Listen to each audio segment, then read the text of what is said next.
Welcome. We appreciate your support once again for our Summer Enchanted Evening program. We have put a little propaganda on your chair, of course. This weekend, you'll want to come by and have a New Belgium beer, and we have some reps from there coming in. We love to partner with New Belgium because they're a very, very green company. I don't want to say they make their office chairs out of something recyclable, but I think they do. Cardboard, yes. There's all kinds of random stuff they do, but we love them because they're so green. And so we'll have some reps here, and you can win some free prizes, and maybe even get a free beer. I'm not even sure. But I didn't say that out loud. So stop by over the weekend. You know, we started our College Days promotion, and we've always done a little sports angle to it. And this year we're doing a little bit different one. So we're going to have a pop quiz on some of the universities that our students go to. Sometimes in the past we've done yo-yo competitions because in 1949 the International Yo-Yo Tournament was held right here at the Baldpate. But unfortunately we were a little late getting our yo-yos ordered this year, and so we're postponing that till next year. So we'll be revisiting the yo-yo tournament next year, so you have a whole year to practice your skills. So anyways, tonight we're welcoming Lars to our, and not the first time to perform at Baldpate, because as we just recall, he was one of the actors in our Fine Arts Guild production, Seven Keys to Baldpate, a few years ago out on our theater, and we're glad to have him back tonight. I think he's going to talk about the arts in Estes Park, and you know, we are really, really quite fortunate for a small town to have such a strong art program and such a dedication to the arts. And so we want to salute that, as well as you, Lars. Thank you so much for doing this. You're welcome.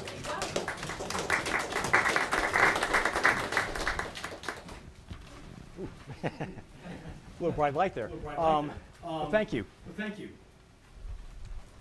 Did you know that going to art galleries will help improve your memory? Because art inspires your visual imagination. And art helps make mental connections between space and material objects. Because looking at art is never about just looking. As your eyes meet the graphic displays, ideas emerge. In fact, art happens the moment you start thinking about what you're looking at or noticing your own emotional responses. You know, art galleries give you the experience of puzzlement. The benefits of being puzzled are massive because it always exercises your memory as you work things out. So even if you give up before you're satisfied, your memory abilities have been grown. You know, art galleries also create enigmas that carry on throughout life.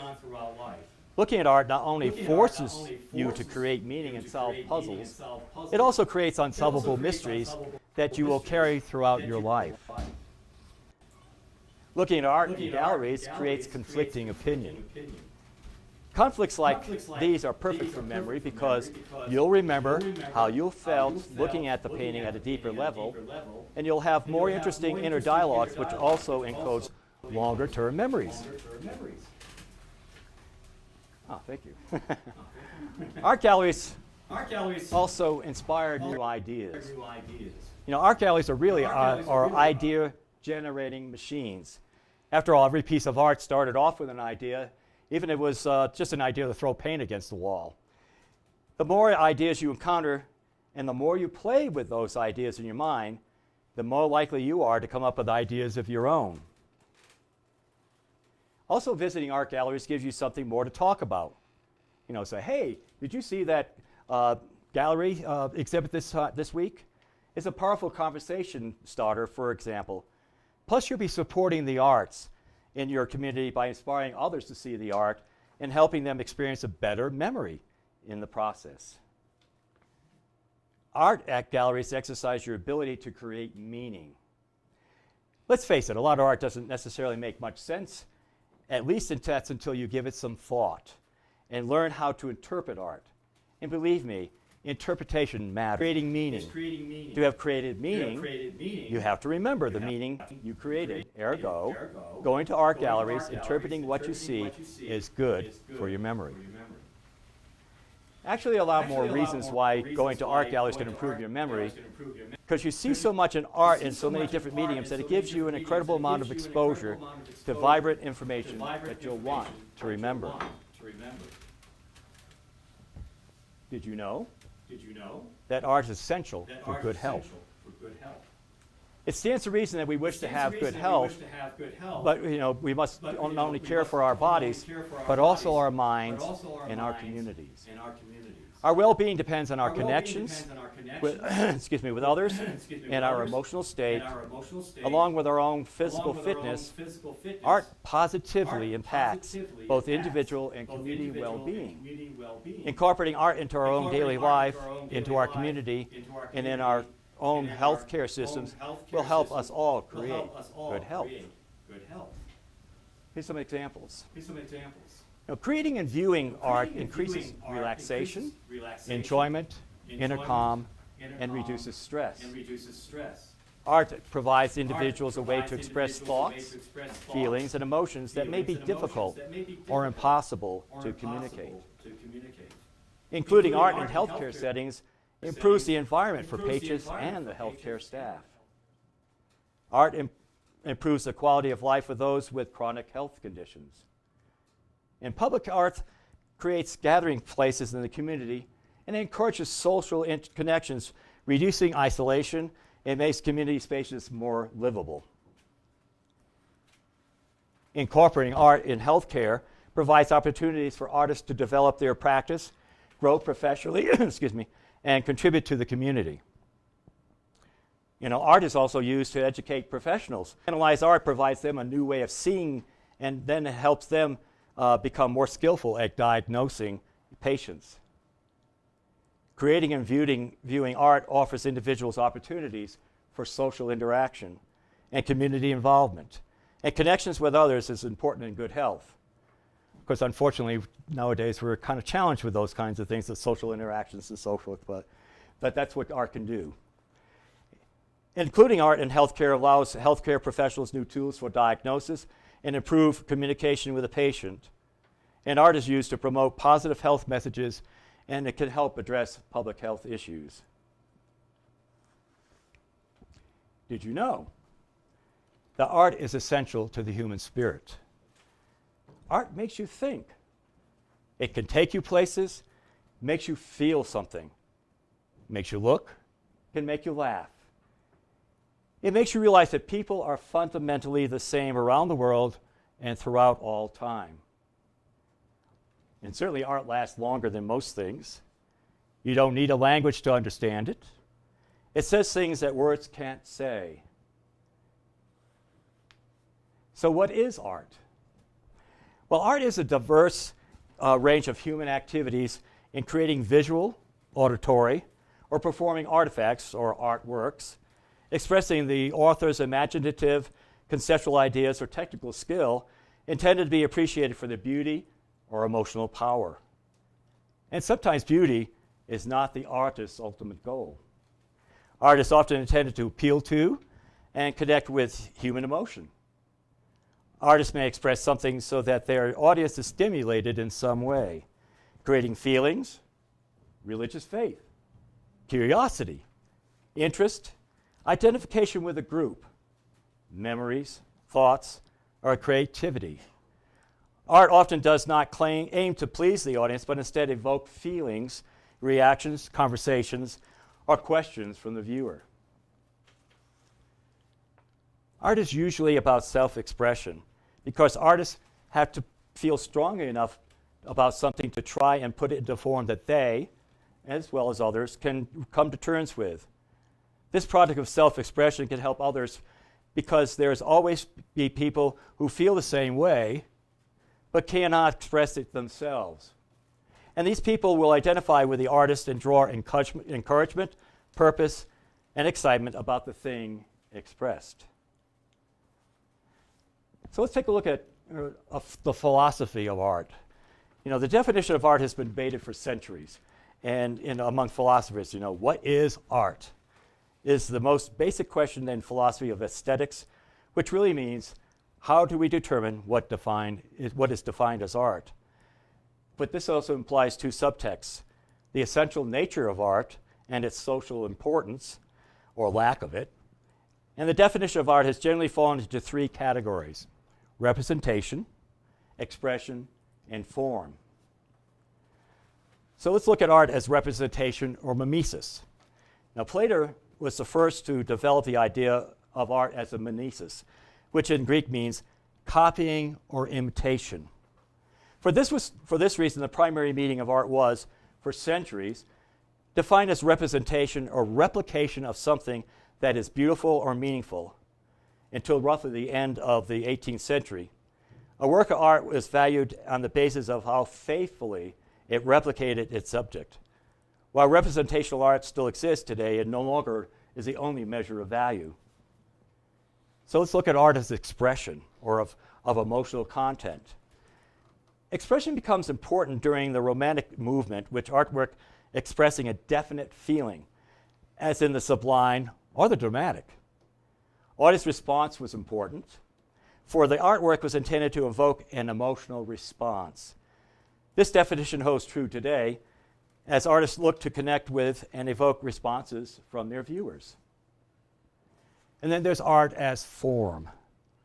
Immanuel Kant was one of the most influential of the early theorists toward the end of the 18th century. He believed that art should not be judged to have a concept, but should be judged only on its formal qualities, because the content of a work of art is not of aesthetic interest. Formal qualities became particularly important when the art became more abstract in the 20th century, and the principles of art and design, such as balance, rhythm, harmony, and unity, were used to define and assess art. Today, all three modes of definition of art come into play, and its value is depending on the artwork that is being assessed. So why do we need art in our lives? Well, you know, art touches the soul and deepens the spirit. It helps us feel emotion. It makes us feel alive. It can take us into another world like a dream can. It can make us forget our troubles. It can make us think. It can help us to heal. It helps us can help us make change in the world, and can bring people together.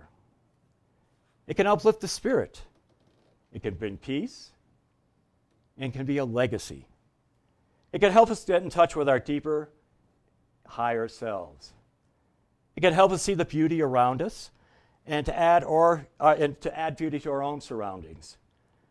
It can also remind us to slow down and be still. And it also can take us to our spiritual center. But art also can shift us into a new direction and compel us to act. Exposes us to new ways of thinking and viewing the world. It entertains us, certainly, and can bring us back to our childhood. It can connect people, because art inspires. Again, why do we need art? Art is a natural human behavior. Creating art is a primal behavior children the world over instinctively make. Every culture has art. Like language or laughter, art is a fundamental human behavior. And put very simply, art is a part of who we are. And we need art because it makes us complete human beings. Art is communication. Art, like language, is a medium to express ideas and to share information. Art offers us a method to communicate what we may not necessarily fully understand or know how to express. Art helps us to share thoughts, ideas, visions that may not be able to be articulated in any other way. So we need art to have a full range of expression. Art is healing. Creating or experiencing art can relax and soothe us, or it may even enliven and stimulate us. The process of creating art engages both the body and the mind and provides us with some time to look inward and reflect. Experiencing art also gives us reason to think and be reflective, or may inspire us to get up and dance. Art provides a release, a place for reflection, and a way to engage our whole selves, and we need art to keep us healthy. Art tells us a story. Art is a history lesson, an historical record, a preservation of culture, and an autobiography all in one. Art documents events and experiences that allows us a richer understanding of history. Art reflects cultural values, beliefs, and identity, and helps us to preserve the many different communities that make up our world. Art chronicles our own lives and experiences over time. So we need art to understand and to share our individual and shared history. As we said, art is a shared experience. The creation of art is a collective activity. Art forms such as dance and theater and choir all require a group of artists and an audience. And even the solitary painter or poet relies upon the craft of the paint maker or the bookbinder to help create art. Art offers us a reason to come together and share in an experience, so we need art to keep connected. Also, there are a number of reasons why art is good for kids and the world. For kids, art generates a love of learning and creativity. Art develops a willingness to explore what has not existed before. Art teaches risk-taking, learning from one's mistakes, and being open to other possibilities. Kids who are creative are also curious and passionate about knowing more. Art develops the whole brain. Art strengthens the focus and increases attention. It develops hand-eye coordination, requires practice and strategic planning, and involves interacting with the material world through different tools and art mediums. Art prepares kids for the future. Creative, open-minded people are highly desired in all career paths. Art and creative education increases the future quality of the local and global community. Being creative is a lifelong skill and can be used in everyday situations. Art teaches problem solving. Making art teaches that there are more than one solution to the same problem. Art challenges our beliefs and encounters open-ended thinking that creates an environment of questions rather than answers. Art supports the emotional intelligence. It supports the expression of complex feelings that helps kids feel better about themselves and helps them understand others by seeing what they have expressed and created. Art supports personal meaning in life, discovering joy in one's own self, often being surprised and then eliciting it in others. Art builds a community. Art teaches across racial stereotypes, religious barriers, and socioeconomic levels and prejudices. Seeing other cultures' creative expression allows everyone to be more connected and less isolated. See how we are all related, and art creates a sense of belonging. Art improves holistic health. Art builds self-esteem, increases motivation and student attendance, improves grades and communications, nurtures teamwork, and strengthens our relationship to the environment. Art is also a big business. At the core of the multi-billion-dollar film and video game industry are artists, creating images and stories. Every commercial product is artistically designed, from chairs to cars, from space stations to iPods. And by the way, Leonardo da Vinci sold for $450 million. Wish we could all sell something like that too. But art also awakens the senses. Art opens the heart and mind to possibilities and fuels the imagination. Art is a process of learning to create ourselves and experience the world in new ways. Art supports the bigger picture view of life, such as beauty, symbols, spirituality, storytelling. It also helps us step out of time, allowing one to be present in the moment. And art keeps the magic alive. Art is eternal. Creativity and self-expression has always been essential to our humanity. Our earliest creative expressions were recorded in petroglyphs, cave paintings, and ancient sculptures. One of the first things kids do is draw, paint, and use their imaginations to play. So we're going to have a little fun here. I've just found something I thought we'd try out, and I'm going to get this machine on here in a minute. But what kind of art styles do you like? Are you drawn to abstract paintings, or do you prefer more traditional styles?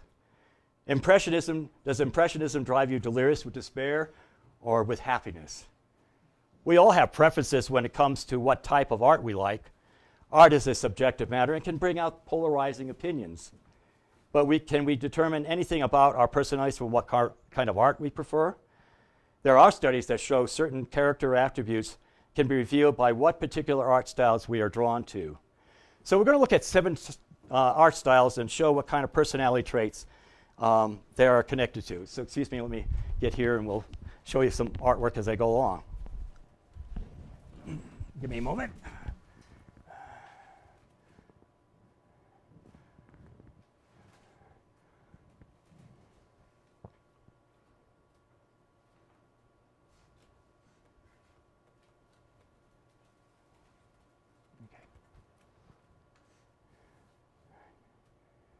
First, we're going to look at what we call traditional art.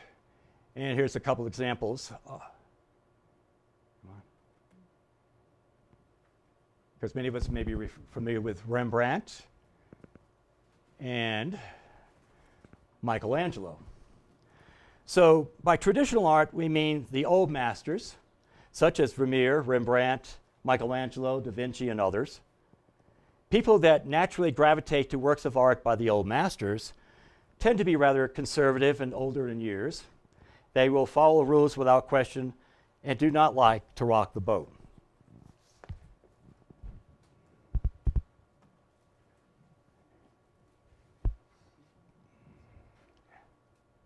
Art.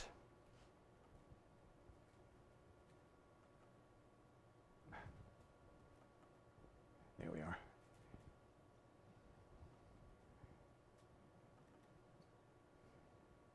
So here we have Van Gogh and Cezanne. And when we're talking about the modern art, it was produced basically between 1890 and the 1960s, as opposed to contemporary art, which is being created nowadays. But modern artists in this category included like Van Gogh, Cezanne, Matisse, and Kandinsky, to name a few. And those who are drawn to modern art are likely to be amiable and outgoing, romantic, and open to new ideas.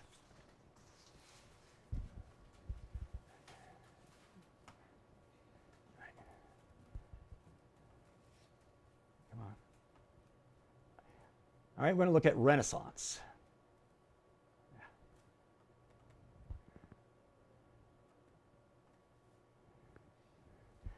This is by Botticelli, and then next what's going to be Raphael. Where we are, yeah, here we are. Okay. Now, Renaissance artists included Donatello, Raphael, and Botticelli, and it has been found that those who like the classic depictions of traditional characters tend to be generally, again, more conservative in real life. The Renaissance way of capturing the realistic beauty of the ordinary things in life resonate with those who prefer the simpler things in life.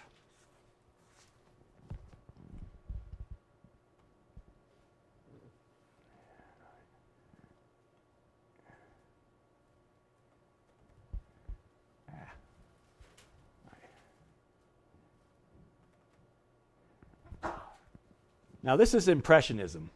This is Seurat, and as an example, and Renoir. Those who are fans of impressionistic work have a tendency to be agreeable types who are conscientious individuals who do not like conflict.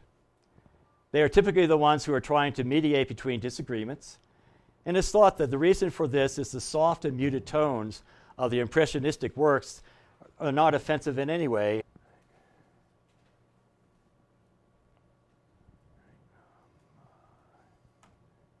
All right, we're going to look at Cubism. Many of you are probably familiar with Picasso. And this is Braque. about most things. However, you are not opposed to being controversial in your opinions, and sometimes like to shock for no reason other than engaging the shock factor itself. This is probably to do with the fact that Cubism was a cry against the more traditional movements like Realism and Impressionism, as it attempted to ignore any formal way of drawing, instead taking on the subject from many different angles.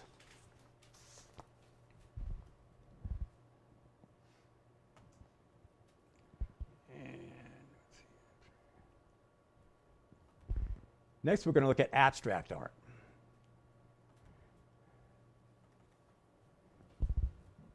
This is Jackson Pollock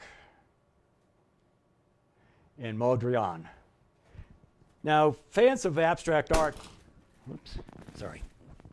should ask themselves, what is it they really like about this particular style? We only ask because those who like abstract art have a tendency to stir up arguments out of thin air for the sake of it. They are, however, very open-minded and extrovert and extremely creative people themselves. And one last one. And the last one is going to be pop art. And again, many of you may be familiar with Andy Warhol as an example. And this is Peter Max. Pop art originates from the pleasures of individuals getting from TV, magazines, and other forms of media. If you love pop art, then you are more likely to be a vibrant and outgoing type of person that is optimistic about the future. You fall in love easily and are fun-loving, typically the life and soul of the party. Well, anyway, they say that a picture is worth 1,000 words. Who knew it could tell so much about yourself?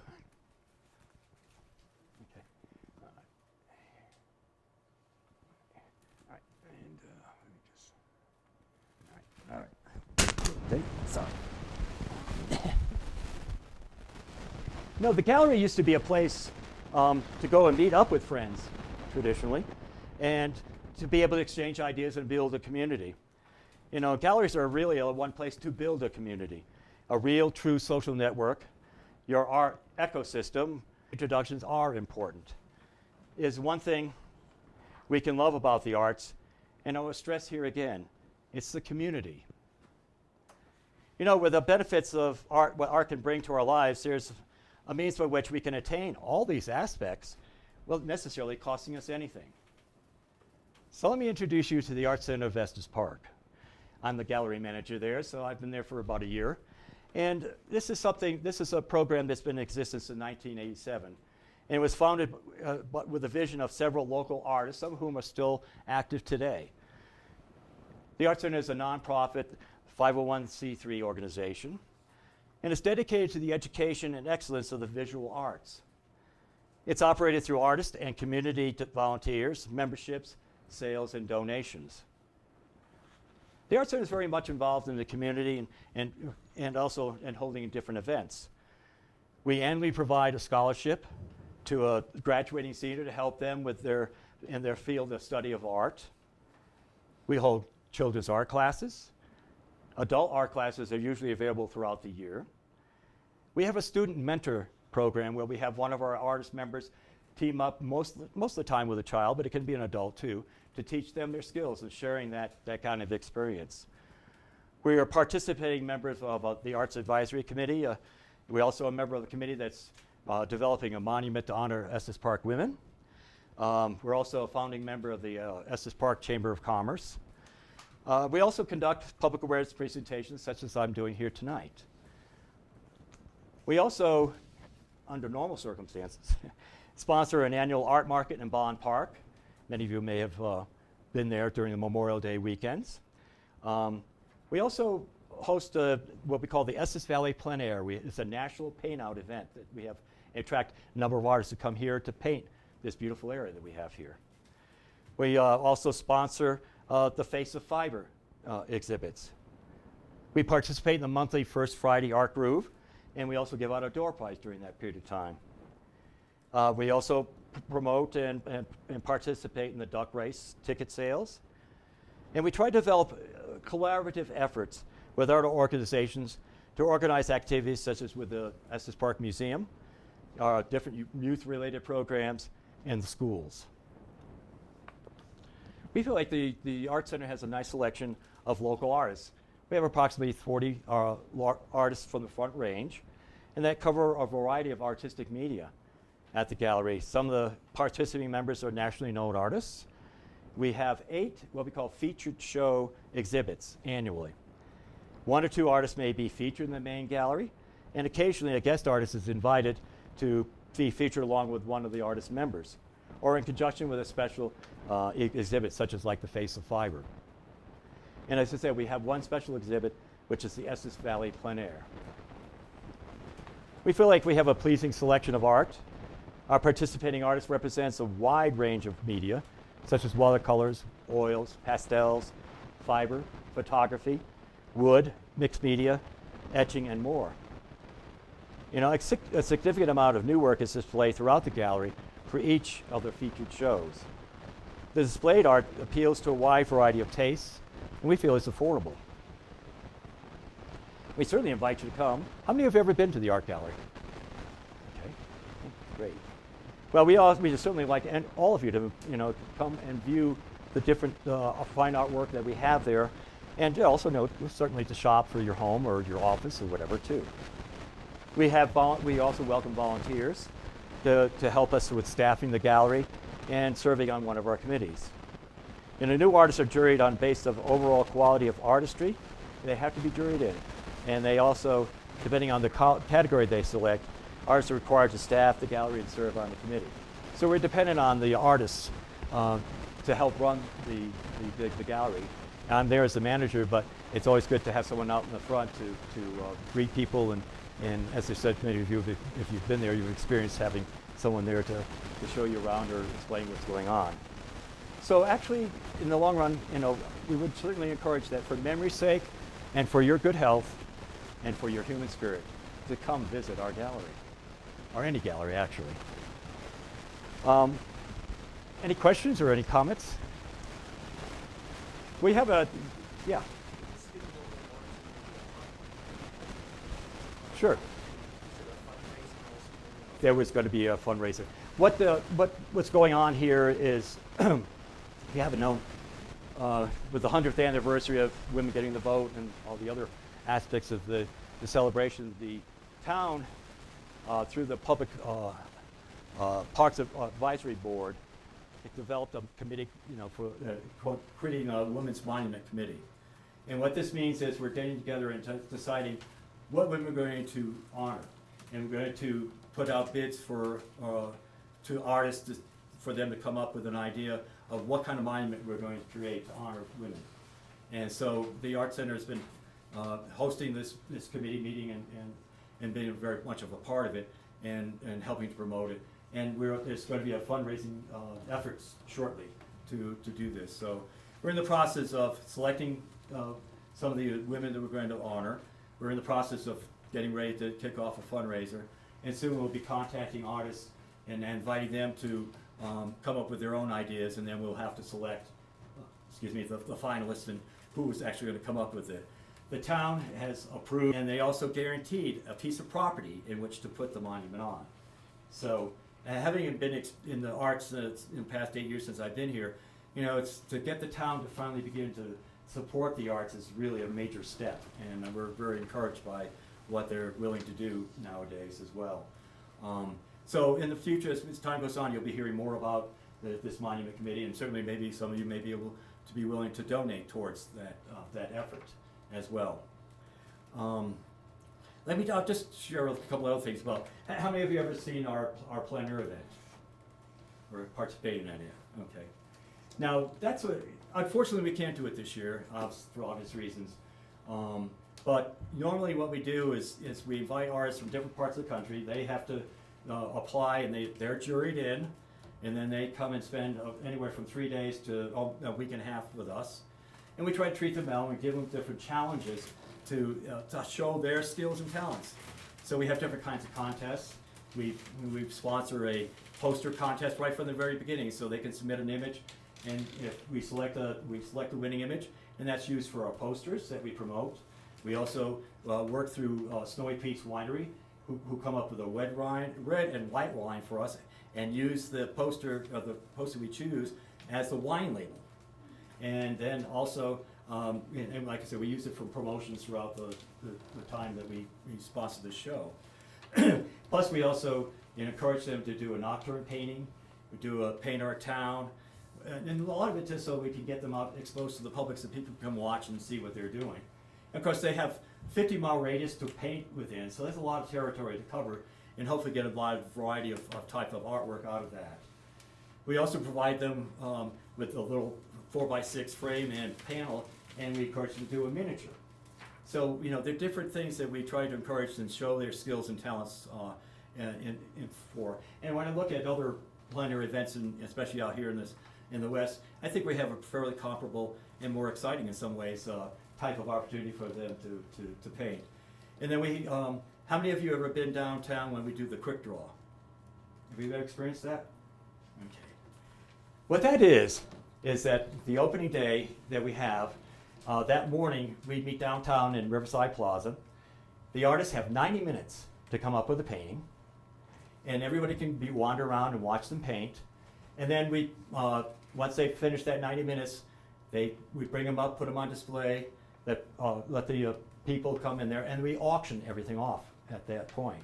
So kind of a fun. In fact, my involvement in the arts since I moved here 8 years ago was volunteering for that quick draw. I had no idea what it was when I volunteered, but I had such a great time, and I thought it was such a great and wonderful experience. So hopefully next year we can have it, and I really encourage you to come and participate and see some of this.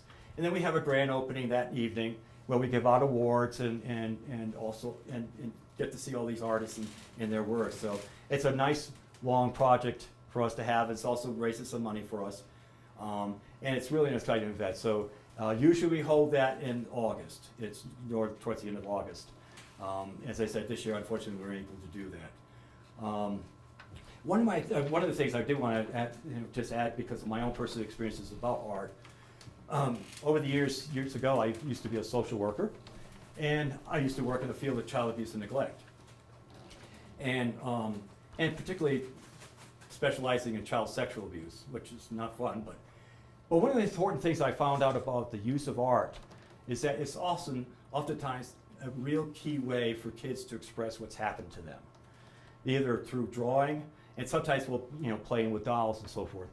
But art has become a way of communicating or helping others to communicate when words cannot be expressed sometimes, and try to describe what's going on.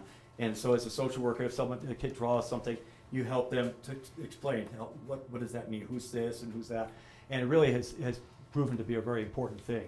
And also art is a healing process, and helping kids get through the trauma of what they've gone through, and using art as an important means as well. So while I'm not an artist myself, my sister took those genes in my family, but she left me the appreciation of art, and that's something I've used over the years and really come to understanding of this. And like I said, I found my way into the arts organization since I moved here. So, but I appreciate the opportunity. Yes. I just have a question. Would you mind talking a little bit about the current exhibit that you have at the gallery? Okay. And if there's a curatorial element at all, how people decide which pieces are going to be displayed? Well, we have a person who's in charge of setting up the schedule for our featured artists. And right now, this weekend's the last weekend to see our present show, which is called Jewel Tones and Gemstones. This is a double feature. We have two featured artists, and one happens to be the president of our board, and the other one happens to be our treasurer. And in fact, Diana Wade, who's the board president, and she's the artist, she does a lot of abstract art, so that's kind of her featured theme. And then also Alice League is our jewelry maker. And if you have never seen some of this work, I encourage you to come by this weekend to catch sight of it. And then a week from Friday, we'll be opening up with a new show by Jim Sneary, who does wood carving, wood burning, and gourds. And so this would be a very unique, more three-dimensional type of artwork to view as well. In fact, there's a little piece he has and you could swear it's someone just set a tray of food down, you know, because it has French fries and it has a hot dog and so forth. And I said, don't leave that behind, I might eat it. But you know, it's the realistic art, but it's the unique type of things that he does. And so, like I said, we open up on Friday. The Art Center is open right now only Friday through Monday from 12 to 4. And, but even so, I usually am there sometimes during the week. And if you want to come by and take a look at the art, I'm there, and I'll let you in to do that. But I really encourage you to come by and see some of the art. Like I said, it doesn't cost anything. You know, you might find something you might want. But it's the idea of seeing the artistic endeavors of the talent that we have in and around our area here as well. And I'm real excited. I really feel good about some of the talent we do have. And we have all kinds of, we have younger artists, but we also have people up in their 80s still performing and doing art. And so it's a lifelong thing. And one of the things I've learned, and because I just did do some interviews recently with 3 other artists focusing on on abstract art, and consistently is saying, well, I started off in college, but then I had to go to work, and I had to raise a family, and so forth. So life sometimes gets in the way of creating art, but then when they retire, then now we can create all the art we want to. But it's a lifelong endeavor, I think, and you know, no matter what, I think no matter what the circumstance in life, if that's that thing that's within you that wants to create, is always going to come out in some way. And it may take you a while to get there, but never give up, that's for sure.